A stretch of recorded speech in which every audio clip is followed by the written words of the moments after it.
பிரியமான தேவனுடைய பிள்ளைகளே, இன்னைக்கு நம்ம ஜெபிக்க போற காரியம் என்ன தெரியுமா? ஆண்டவரே, என் குடும்பத்துல யார் யாரெல்லாம் ஆண்டவரே ஒரு காலத்துல உம்மோடு கூட ஜெபித்தவர்கள், உம்மோடு கூட உறவாடினவர்கள், உமக்காக தன்னை ஒப்பு கொடுத்தவர்கள், ஆனால் இன்றைக்கு படித்த பிறகு, வேலை வந்த பிறகு, உலக ஆசா பாசங்கள், சிற்றின்பங்கள் இவைகளுக்குள்ள ஒரு சிலர் போய்விட்டார்களே.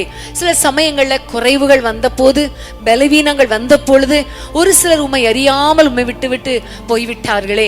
இன்னொரு பக்கம் பிசாசு அநேகருடைய கண்களை குருடாக்கி வைத்திருக்கிறதே. அநேகருக்கு தவறான பழக்க வழக்கங்கள், தவறான உறவுகளை கொடுத்து ஆண்டவரை விட்டு பின்வாங்க பண்ணிவிட்டதே. இன்னைக்கு நாங்க ஜெபிக்கிறோம், ஆண்டவரே இப்படிப்பட்ட மக்களுக்கு மறுபடியும் நீர் ஆண்டவரை உம்மை வெளிப்படுத்துவீராக என்று சொல்லி நம்ம எல்லாம் ஜெபிக்க போறோம். எல்லாம் ஜெபிக்கலாமா?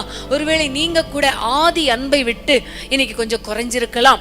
நீங்க ஆதியில நீங்க ரட்சிக்கப்பட்ட ஆரம்ப நாட்கள்ல ஜெப வாழ்க்கை இருந்ததுக்கோ, பைபிள் வாசித்ததுக்கோ இன்னைக்கு கொஞ்சம் பாருங்க, ஒருவேளை கொஞ்சம் பின்வாங்கி இருக்கலாம்.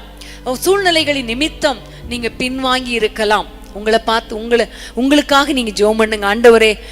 ஆண்டவரே எனக்கு உங்களை வெளிப்படுத்துங்க. நீங்க கேட்க வேண்டிய ஒரே வார்த்தை இதுதான், ஆண்டவரே மறுபடியும் ஒரு தொடுதல், மறுபடியும் ஒரு தொடுதல், ஒரு செகண்ட் டச் எனக்கு வேண்டும் ஆண்டவரே. என் குடும்பத்தின் பிள்ளைகளுக்கு வேண்டும் ஆண்டவரே, குறிப்பாக வாலிபர்களுக்கு வேண்டும் ஆண்டவரே.